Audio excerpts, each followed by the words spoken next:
विरोध करना उनका अधिकार है और करना भी चाहिए। विजय चौमाल ने भ्रष्टाचार किया तो विरोध करना चाहिए जनता को, राजनेता को। वो कैसा विपक्ष जो मेरी कमियां नहीं निकाल पाया। एक सच्चा देशभक्त जब इस कंट्री में राजा बनता है तो जनता की भी अपेक्षा बढ़ती है और युवाओं की भी अपेक्षा बढ़ती है। जो काम मैं पहले करता था वो आज हमारी बेटियां करके पुलिस स्टेशन में उसको पकड़वा करके और फिर वहां से फोन करती है कि अंकल तुम्हारा काम हमने कर दिया है। ये व्हील पावर, ये जागृति भी है, बिल्कुल जागृति है। नमस्ते दर्शक मित्रों, આજે હું અર્પિત ઠાકર પોઝિટિવ પોલિટિક્સમાં વિજયભાઈ ચૌમાલની સાથે આવ્યા છે। વિજયભાઈ, આપનું સ્વાગત છે। આપ સુરતના કોર્પોરેટર છો અને સુરતમાં એ ઘણા વર્ષોથી એમની સેવા બજાવી રહ્યા છે એક રાજકીય નેતા તરીકે। આપણે વાત કરીએ વિજયભાઈની, તો વિજયભાઈ આપણે શરૂઆત કરીએ આ પોઝિટિવ પોલિટિક્સમાં કે જેમાં અમારું એક ધ્યેય છે કે જનતામાં જે પોલિટિક્સ માટે થઈને લોકો નેગેટિવિટી રાખે છે તે નેગેટિવિટી દૂર થાય।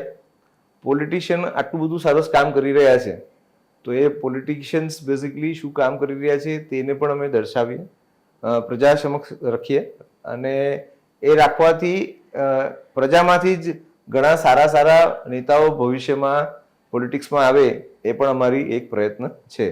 તો વિજયભાઈ, આપનું સ્વાગત છે અને આપના વિશે થોડું જણાવશો પ્લીઝ।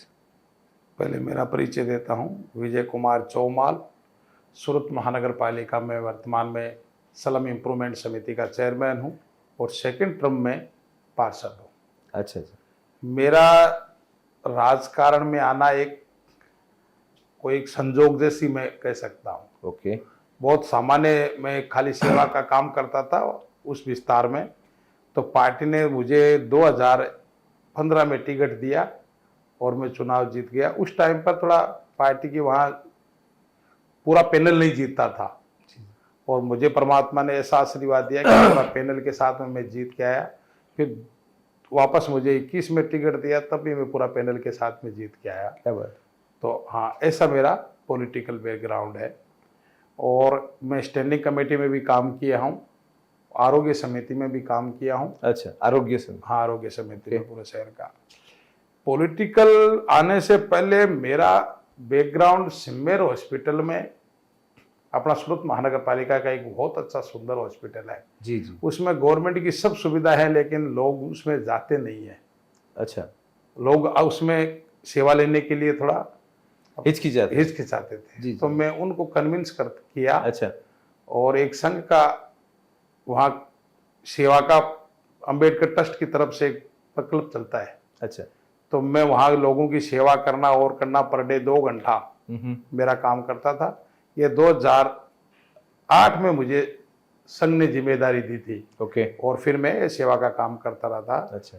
उसके बाद मैंने लोगों को देखा कि इतनी अच्छी हॉस्पिटल है, इतनी अच्छी हमारी सिस्टम है, इतने अच्छे अच्छे डॉक्टर हैं, क्यों ना हम पूरी जनता को इधर लेके आए। लोग क्या, छोटा सा ऑपरेशन होता है या दवाई लेनी हो तो प्राइवेट हॉस्पिटल में जाते हैं, विशेषकर अपने समाज के लोग। सही बात।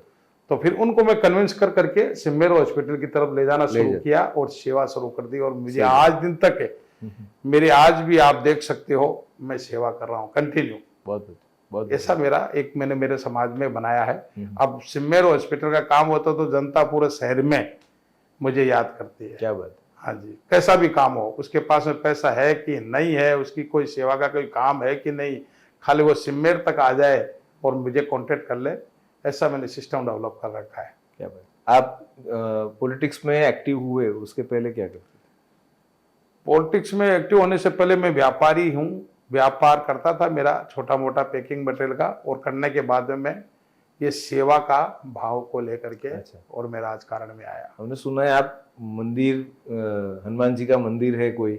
हाँ, डुम्भाल मंदिर है। हाँ जी, डुम्भाल। वहाँ डुम्भाल हनुमान दादा है। आस्था है। बिल्कुल, बहुत ज्यादा आस्था है भगवान के ऊपर। डुम्भाल हनुमान दादा हमारा ऐसा मंदिर है जहाँ छत्रपति शिवाजी आकर के और वहाँ शिवाजी को लेकर के आए। अच्छा। और शिवाजी को वहाँ अच्छी तपस्या करवाई और फिर उनको आगे की गाइडलाइन, हिंदू साम्राज्य की स्थापना की प्लानिंग मेरे डुम्भाल हनुमान दादा ने किया था। वहाँ हनुमान जी की मूर्ति की स्थापना की और शिवाजी को वहाँ से आशीर्वाद दिलवा करके और पूरा हिंदू साम्राज्य बनाने का पूरा बेड़ा वहां से शुरू किया था। क्या बात है। हाँ जी, ऐसा मंदिर मेरा पवित्र मंदिर है। और हनुमान दादा के शाम को डेली 1-1.5 घंटा मेरे ग्रुप के साथ में वहाँ हम लोग बहुत आनंद लेते हैं। अच्छा, पूजा पूजा पाठ पंडित उनके वो जो है हाँ, वो पुजारी वो करते हैं, लेकिन हम लोग उनके साथ में मिल जाते हैं और सेवा बहुत करते हैं। कंटिन्यू चलता है हमारा। आपको ये पता है कि पॉलिटिशियन जो होते हैं इनकी मार्केट में या फिर जनता के प्रति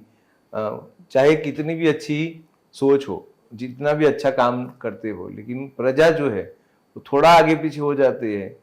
थोड़ा जैसे कि बारिश हुई और खड्डे हुए तो पूरा का पूरा पॉलिटिकल सिस्टम को वो गाली देते या फिर वो नेगेटिव बात करते या फिर करप्टेड है ऐसा बोलते हैं। तो इसको आप कैसे चेंज करोगे? नहीं, देखो, प्रॉब्लम होती है तो पब्लिक जनता नेता को ही बोलेगी जी, और बोलना उनका अधिकार है जी, उनके हम विरोध नहीं करते हैं जी। उनका सुनते हैं हम आराम से और सुन करके उसका निवारण करते हैं। अच्छा, अब रही बात बाढ़ की, हम देखो बहुत प्रैक्टिकल में बात करने का, हम लोग तटीय क्षेत्र में रहते हैं। समुद्र के तटीय क्षेत्रों के अंदर हमारा सूरत की भौगोलिक स्थिति है। हाँ जी, और नदी नाला जब बहता है तो वो रास्ते में तो सूरत आता है, जी, जी, जी। तो पानी बाहर निकलेगा। हाँ, निकले। हाँ, उसमें कुछ खामियां हमारी भी है, उसमें कोई ऐसा मैं नहीं बोलता हूँ कि खामियां आदमी है जो आज होती है। उसमें आगे हाँ, पीछे हो सकता है कहीं दबान हुआ है, कहीं हाँ, खाड़ी हाँ। के अंदर कोई हाँ, हाँ। हुआ है, तो उसके ऊपर एक्शन हमारी सरकार लेती है और ले रही है। और पानी नहीं आना कि मैं ऐसा वट मारूं, नहीं, ऐसा नहीं। हमारा जो ये इसका सार जो है कि एक पॉलिटिक्स को एक करप्ट सिस्टम बोलते, लेकिन अगर करप्ट होती सिस्टम तो आज ये पूरी दुनिया चल रही है या पूरा देश चल रहा है या सूरत कॉर्पोरेशन अच्छी तरह से चल रहा है, वो नहीं चलता। तो वो पब्लिक में ये जो एक परसेप्शन है, ये परसेप्शन दूर कैसे किया जाए? देखो अर्पित भाई, मैं राजकारण में अंदर से घुसा हुआ हूं पूरा। उसके अंदर भ्रष्टाचार को रोकने के लिए, भ्रष्टाचार को खत्म करने के लिए जनता को भी जागरूक होना पड़ेगा। अच्छा, जनता की भी जिम्मेदारी है जी। और दूसरी बात, यदि एक राजनेता को सेवा के भाव से यदि राजनीति में आना हो तो बहुत अच्छा कर सकता है जी, बहुत अच्छा कर सकता है, उसमें कोई संशय नहीं है। और राजनीतिक क्षेत्र से जो ईमानदारी से सेवा करे तो इससे बड़ा कोई साधन नहीं है। सही बात। बहुत बड़ा क्षेत्र है राजनीति के, यदि ओरिजिनल जनता की सेवा करना है तो। जी, जी, जी। और किसी को जो अलग रास्ता अपनाना है तो वो भी अपना सकता है। आपके कोई उद्देश्य रहे होंगे राजकारण में आने के? नहीं, सेवा के, खाली सेवा का। लेकिन उसमें आपने क्या क्या कि मैं भाई तो ये मुझे लगा कि ये चीज बराबर नहीं है तो मुझे ये करना है। देखो, ऐसे क्या क्या आपने? मेरा पहला तो था कि कुछ भ्रष्टाचार की चर्चाएं सुनता था मैं, बार बार भ्रष्टाचार, बार बार ये नेता ऐसा करते हैं वैसा करते हैं, तो मुझे थोड़ा सा इससे पीड़ा होती थी कि राजनीति में भ्रष्टाचार की कहाँ जगह है। मैं कोशिश करूंगा, भ्रष्टाचार को खत्म करूंगा। अच्छा, और मैंने उसमें सफलता पाई है, ईमानदारी से पाई है। अच्छा, और काम किया है। वजह से बहुत अंदर की बातें हैं, वो सब बातें बनती हैं, लेकिन भ्रष्टाचार पर अंकुश लगाने का हमने हमारी टीम बनाई है अच्छी। अच्छा, साथी कॉर्पोरेटरों की। आपने कुछ और भी काम किए हैं जो आपने हमसे थोड़े डिस्कस किए थे, प्रजा को बताएंगे? प्रजा को बताने का मेरा जो उस विस्तार में, जो मेरा एक बॉर्डर लाइन विस्तार है, उसके अंदर थोड़ा दूसरे समाज के भी लोग बहुत रहते हैं और कुछ थोड़ा मिडिल क्लास के भी लोग रहते हैं, लेकिन उसमें थोड़ा घर्षण होता था। वहाँ बदमाशियां होती थी हमारी बेटियों के साथ में, हमारे जनता के साथ में, गाड़ी को टक्कर मार देने का, और फिर वहाँ असामाजिक तत्व आ जाने का, बदमाशी करने का, रोड जाम कर देने का, और हमारी बेटियों को हैरान करने का। तो उसके अंदर हमने हमारी टीम बनाई। और आपको बता देता हूँ, 2015 के बाद में कोई एक भी केस हुआ मेरे विस्तार में नहीं है। क्या बात, बहुत बड़ी अचीवमेंट है ये। हाँ जी, पूरे एकदम उसका तो मुझे पूरा मलाल है। और मेरी जनता भी इतनी जागरूक हो गई कि कोई भी बदमाशी करते हुए रोड के ऊपर उसको सजा दिलाती है और उसको पुलिस को हवाले करवाती है। आप बिल्कुल मेरी और मेरी बहन बेटियों की आप एक बार मेरे विस्तार में राउंड मारो। क्या बात, बेटियां जो काम मैं पहले करता था वो आज हमारी बेटियां करके पुलिस स्टेशन में उसको पकड़वा करके और फिर वहां से फोन करती है कि अंकल तुम्हारा काम हमने कर दिया है। क्या बात है। ये बिल पावर, ये जागृति भी है, बिल्कुल जागरूकती है। जी, बड़ी। आप ये एक बार विस्तार में जाकर के आप चर्चा सुन सकते हो बेटियों से। आपका जो एरिया है वहां पे तो एपीएमसी भी है? तो वहां पे तो मतलब पूरा का पूरा मतलब अलग अलग प्रांत के लोग भी आते होंगे, बिल्कुल जाते बिल्कुल, होंगे। वही बता रहा हूं मैं आपको। जी जी जी। एपीएमसी से हमें फायदा भी बहुत है, लेकिन अभी हमारा पुल बन जाएगा तो हमें फायदे का लाभ पहुंचेगा। लाभ। बाकी हमें ये एपीएमसी के कारण, गाड़ियों के कारण जो हमारी ट्रैफिक जाम, हमारे टेक्सटाइल के लोगों को प्रॉब्लम है जी जी। बहुत होती है, लेकिन वो भी एक हिस्सा है। जिसको सॉल्व सब्जी नहीं होगी, फ्रूट नहीं होंगे तो हम क्या खाएंगे? जी जी जी। पूरा शहर को हम सप्लाई करने का हमारे वार्ड से ही होता है जी जी पूरे शहर को, लेकिन हम परेशान भी बहुत है उसको लेकर के। राइट। लेकिन अभी हमारी सरकार वहां पुल बना रही है तो फिर और इजी हो जाएगा। और अच्छा, हाँ बहुत तो अच्छा मतलब हो वो जाएगा। कार्य जारी है। हाँ बिल्कुल बिल्कुल, फ्रूट सब्जी पूरे शहर को हम हमारे विस्तार से वितरण करते हैं। आप यंगस्टर्स को क्या बोलते हो, पॉलिटिक्स में ज्वाइन होना चाहिए? बिल्कुल होना चाहिए। और उसका क्या रीजन? यंगस्टर को 100%, और हमारे देश में आप देख लो पॉलिटिक्स को उठा करके बहुत युवा जुड़े हैं, लाखों युवा जुड़े हैं नरेंद्र भाई और योगी आदित्यनाथ जी को देख करके बहुत युवा जुड़े हैं। लेकिन आजकल के युवा जो है वो आईटी में जा रहे हैं, फॉरेन जा रहे हैं, उनकी जो एस्पिरेशंस जो है, फॉरेन इच्छाएं हैं, जाए तो भी वो हमारा ही समाज का काम करेंगे, वो हमारे देश का नाम रोशन करेंगे। फॉरेन जाने वाले को हम रोकते नहीं है किसी को भी, मेरी व्यक्तिगत विचार है। जी जी जी। जाए तो जाए, वहां जाकर के वह भी वो भारत माता का झंडा ऊंचा करेगा, ऊंचा करेगा। हाँ कोई शक नहीं है, मेरा देश का नाम रोशन करेगा। लेकिन अभी तो आप देखे होंगे जो भारत के अंदर जो ग्रोथ हो रही है, हमारे देश के अंदर जो डेवलपमेंट हो रहा है, आप उठा करके हमारी सरकार की योजनाएं देखें, हमारे नेताओं के विचार सुने। अच्छा। अभी प्रधानमंत्री जी पूरा वर्ल्ड में घूमते हैं, लोग कितना लाइक करते हैं भारत को। बराबर। वो सब कैसे बना? एक सच्चा देशभक्त जब इस कंट्री में राजा बनता है तो जनता की भी अपेक्षा बढ़ती है और युवाओं की भी अपेक्षा बढ़ती है, तब युवा बीजेपी में ज्वाइन करते हैं। जी। आपने बताया कि आप कोई समिति के चेयरमैन भी हो। हाँ, मैं अभी वर्तमान में स्लम इम्प्रूवमेंट समिति का चेयरमैन हूँ। समिति। हाँ जी, और प्रधानमंत्री आवास जो बनते हैं वो मेरे विस्तार, आपके विस्तार में? हाँ मेरी समिति में बनते हैं। अच्छा, उसमें क्या है जिसको आप सॉल्व करना चाहते हो?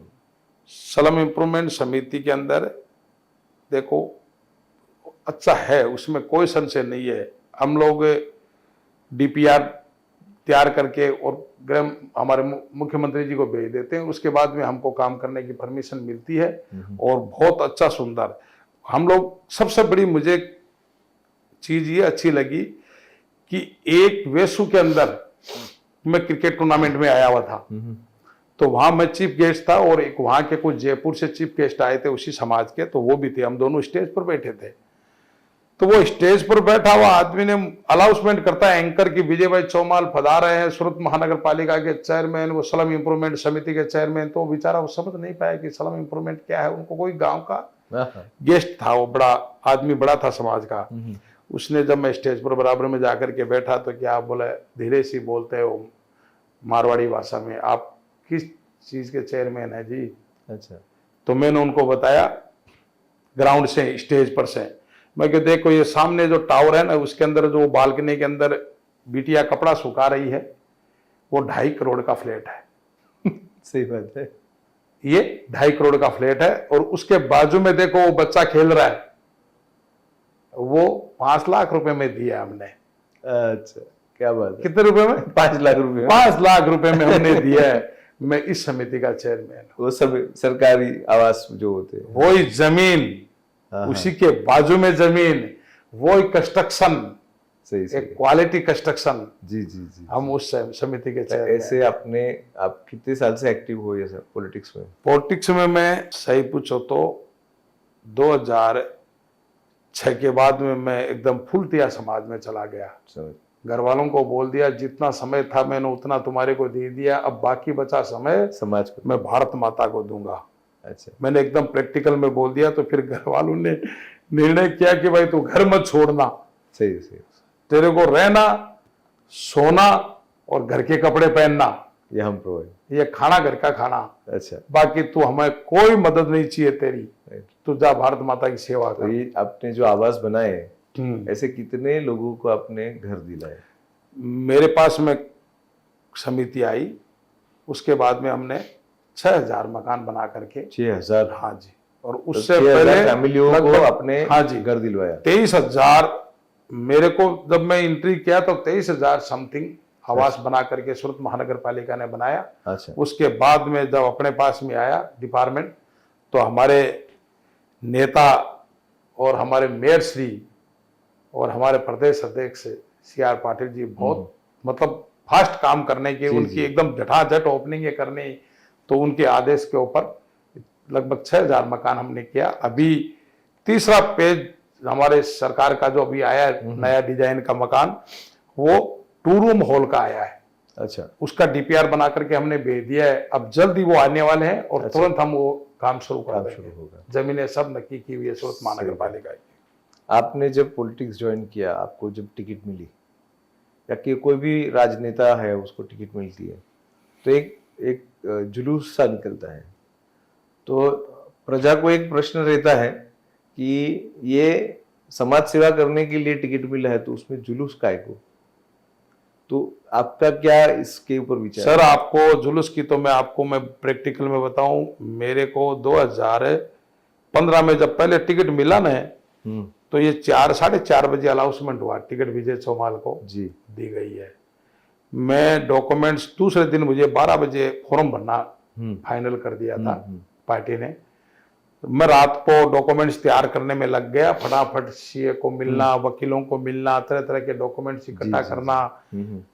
भाई साहब, मैं रात को बालकनी से, मेरी घर की बालकनी से मैं नीचे झुक के देखा ना, तो आप मानोगे नहीं, 2500 कार्यकर्ता मेरी सोसाइटी में खड़े थे। अरे वाह, बहुत। मैं वहां कार्यकर्ताओं को, उधर तो मेरे डॉक्यूमेंट्स तैयार कर रहा था मैं, लोगों के फोन आ रहे थे, सब फोन बंद करके दिए। मैं जब बालकनी से मेरे लोगों को देखा ना मैंने, तब मुझे मालूम पड़ा कि मैं पार्टी ने जो निर्णय किया वो और मुझे उत्साह दिया। अच्छा। और इलेक्शन ऐसा जनता ने लड़ा कि मैं आपको शब्दों में बता नहीं सकता। अच्छा। और 1 रुपया मुझे मेरे घर से नहीं लगा। मैं ऐसा कॉर्पोरेट हूँ, मुझे पूरा खर्चा मेरी पार्टी देती है। क्या बात? हाँ जी, ये तो बराबर है। चलो, आपका इलेक्शन का एक खर्चा है, वो एक मैटर हो गया। इलेक्शन आप हुआ, जीत गए, आपने अब चेयरमैन भी बने हैं या बन गए, जो भी है। अभी और कौन से ऐसे काम हैं जो आपको लगता है कि आप करने वाले हो या आपकी इच्छा है? मेरी पार्टी का ग्राफ बहुत बड़ा है। मुझे अच्छे अच्छे लोग राजनीति के अंदर काम कर रहे हैं, तो उनको मैं देखता हूं, तो अभी बहुत मतलब करना है और करूंगा जी, बहुत करना है। लेकिन मैंने जो एक ये असामाजिक तत्वों का था, एक करप्शन के ऊपर था, आप मानोगे नहीं कि हमारे विस्तार में हम ग्रांट है वो पब्लिक के बीच में ले जाकर के देते हैं। अच्छा। जो हमें ग्रांट मिलती है और सोसाइटी में जो खर्च करना होता है, तो उसका हम एक जश्न मनाते हैं, एंजॉय करते हैं और पब्लिक को बताते हैं कि जी तेरे यहाँ हमने 20 लाख की ग्रांट दी है। तो समाज को सबको इकट्ठा करके और उनका पार्टी को वेटेज मिलता है। क्या बात? ऐसा मेरा एकदम ओपन कर दिया पूरी चीजें मैंने। अच्छा। कोई छुप करके मुझे नहीं मिलने का, मुझे जनता के बीच में मिलो, क्या काम है। अच्छा। ऐसा मैंने पारदर्शिता और मेरे समाज में किया है, मेरी जनता के बीच में किया है। और अच्छा करेंगे, बहुत काम बाकी है। पार्टी जिम्मेदारी देंगे तो अच्छा करेंगे, पार्टी जिम्मेदारी नहीं देंगे तो झंडी लेकर के घूमूंगा। इतना सुकून मिलता है मुझे। अच्छा। हाँ जी, मेरी पार्टी को जिताने में। विजय भाई, हमेशा ये होता है कि कोई भी पॉलिटिकल पार्टी में अगर समझो कि आप हार गए, कोई भी पॉलिटिकल पार्टी, आप अभी बीजेपी में हो, लेकिन अगर नहीं होती या हो जो भी है, एज अ पॉलिटिशियन अगर आप हार गए, तो ऐसे हारे हुए जो भी पॉलिटिशियन होते हैं वो एक नेगेटिव अप्रोच में चले जाते हैं। तो उनके लिए आपकी क्या राय है? देखो, ये मानव का स्वभाव है। हाँ।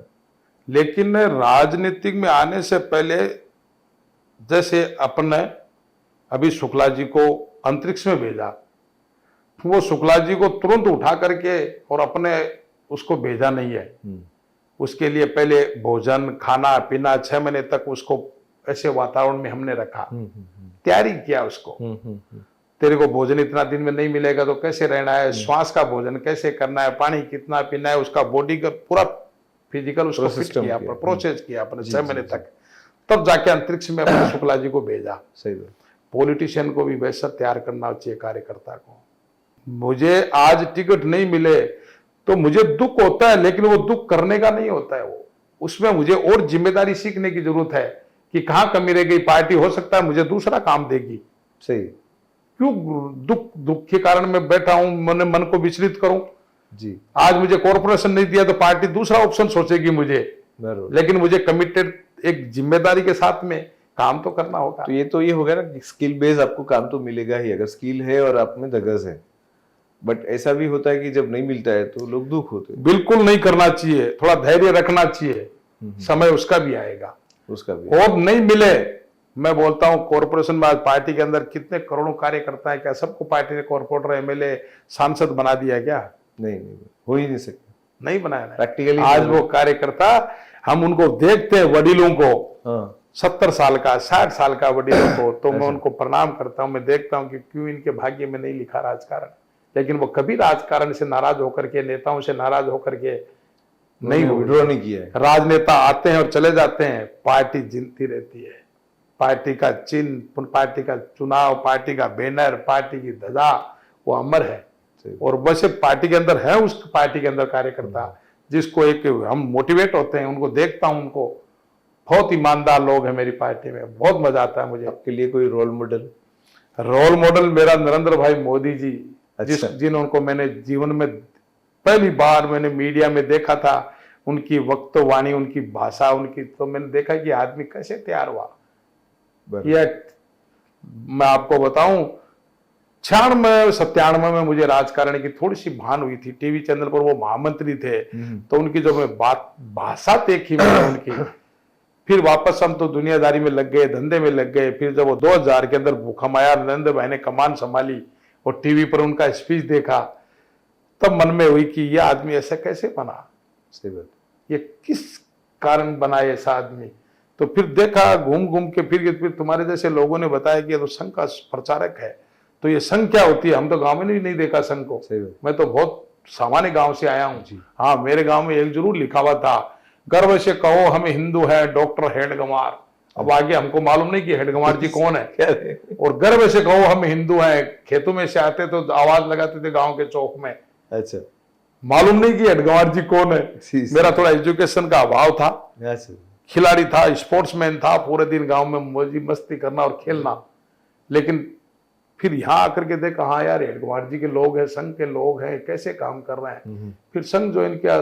फिर संघ को भाई साहब जब सुबह सुबह, आज भी आप मानते नहीं हो, मेरा रिपोर्ट उठा के देखना, नियमित संघ का मैं स्वयं सेवक हूँ। अच्छा, संघ ने जो मुझे जिम्मेदारी है वो भी करता हूँ और मेरी पार्टी का भी काम करता हूँ। अच्छा, तो मैं सभी युवाओं से, मैं विशेष करके सभी बुद्धिजीवियों को जो काम करने के अंदर, राष्ट्र का काम करने में है, उनकी उत्साह है, उनके काम करने के उनके संस्कार हैं, तो आप जिम्मेदारी के साथ में पहले संघ में जुड़े।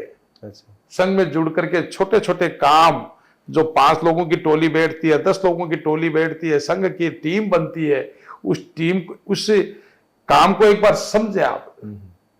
उनको कौन तनख्वाह देता है, कौन, उनकी क्या भाव है उनके अपने खर्चे से संघ चलाते हैं। दांडी, मोजा, जूता आप अपने पैसे से लेके आते हैं। हमारा लोकतंत्र है, इसमें आप एक राजकारणी हैं, तो स्वाभाविक है कि बहुत सारी पार्टियां होंगी, विरोध पक्ष होंगे, कुछ पॉलिटिशियन यहाँ होंगे, कुछ पॉलिटिशियन वहाँ होंगे। तो ये जो विरोध पक्ष हमेशा होता है, वो लोकतंत्र के लिए आपको क्या लगता है, वो सही है? विरोध करना उनका अधिकार है और करना भी चाहिए। विजय चौमाल ने भ्रष्टाचार किया तो विरोध करना चाहिए जनता को, राजनेता को। वो कैसा विपक्ष जो मेरी कमियां नहीं निकाल पाया। तो आपका बहुत स्ट्रांग बिलीफ है कि विरोध पक्ष 100% मजबूत होना चाहिए, लेकिन विरोध पक्ष को इतना भान होना चाहिए कि राष्ट्र की यदि कोई बात आती है तभी एक साथ। आप विरोध पक्ष के नेता होते होते आप भूल जाते हो और सेना पर सवाल उठाते हो। हमारे राफेल गिर गया, टूट गया राफेल, कितने टूटे, हमकी इसकी जानकारी दो। क्या विपक्ष की भूमिका निभाओगे तुम लोग? ये भारत माता का सवाल है। एक मजबूत विरोध पक्ष होना चाहिए 100%। विरोध पक्ष नहीं होगा तो सरकारें काम नहीं करेगी। तो ये प्रजा की भी जिम्मेदारी होती है कि विरोध पक्ष भी एक स्ट्रांग बनाना चाहिए, क्योंकि जरूरी नहीं है कि ये पॉलिटिकल पार्टियों की ही जवाबदारी है। नहीं, उनका विचार तो अच्छा होना चाहिए। जनता कैसे वोट देगी उनको जी? उनका नेता जो ये सदन में कहता है कि सदन बुलाओ, मुझे ऑपरेशन सिंदूर की चर्चा करनी है। अरे भाई क्या चर्चा करोगे? कितने राफेल गिरे, हमें जो उसकी रिपोर्ट देने की, तो जनता पागल है क्या? बरोबर. सरकार आज, छोड़ो नरेंद्र भाई की बात है, छोड़ो गृह मंत्री की बात है, आप हमारी सेना ने जो काम एक किया. वातावरण बनाया पूरा वर्ल्ड के अंदर, जी. और हमारे हथियारों के साथ में बनाया है, हमारे देश के निर्मित हथियार हमारे इंजीनियरों ने बनाए, हमारे टेक्नीशियनों ने बनाए हैं, आप उस हथियारों की तो वंदना करो, जी. जी. हमारे सैनिकों की तो जाबाजी का वंदना करो. सही बात. छोड़ो भाजपा को, नरेंद्र भाई को छोड़ो आप, जी. जी. उनके अंदर इतना ही मादा नहीं है, तो उनको विपक्ष कहां स्थान देगी? तो जनता कहीं कहां ना स्थान कहीं- बनाएगी उनको विपक्ष का? कहीं ना कहीं वो विपक्ष में एक अच्छे से नेता की भी जरूरत है. बहुत जरूरत है. अभी हमारी टीम विदेशों में जाके आई है, सब विदेशी नेता हैं, उनको कितना वेटेज मिला है. जी. जी. जी. सभी समाज को सम्मान किया जनता ने, जी. जो जाकर के भारत माता का जय जयकार किया है, सब पूरे विश्व को बता के आए कि पाकिस्तान की ये औकात है. जी. जी. लेकिन यहाँ उनके जो सीनियर नेता हैं, उनके वडील नेता हैं, उनको पार्टियों से बाहर निकाल रहे हैं. ये इनकी मानसिकता. जी. मतलब ये अगर हम लोग यंगस्टर्स से बात करें कि भाई आप जरूरी नहीं है कि आप पॉलिटिक्स को एक जो विनिंग पार्टी है उसके तरीके से ही देखो. पहले तो आप सेवा के लिए आते हो या नहीं आते हो वो देखो. दूसरा कि आप कहाँ बैठना चाहते हो. बराबर है, क्योंकि अगर आप सेवा करते हो तो जनता के लिए तो आप प्रिय ही हो. जरूरी नहीं है, लेकिन विरोध पक्ष में भी अगर आप बैठे हो और अगर सक्षम हो तो भी आपके लिए पॉलिटिक्स में आने का बहुत बड़ा एक अर्पित जी, मैं एक आपको बात बता दूं, पार्टियां हर अच्छी पार्टी अच्छी होती है, सब अच्छे लोग हैं. जी. जी. लेकिन पार्टी को चलाने वाले लोगों का विजन जनता बहुत चेक करती है.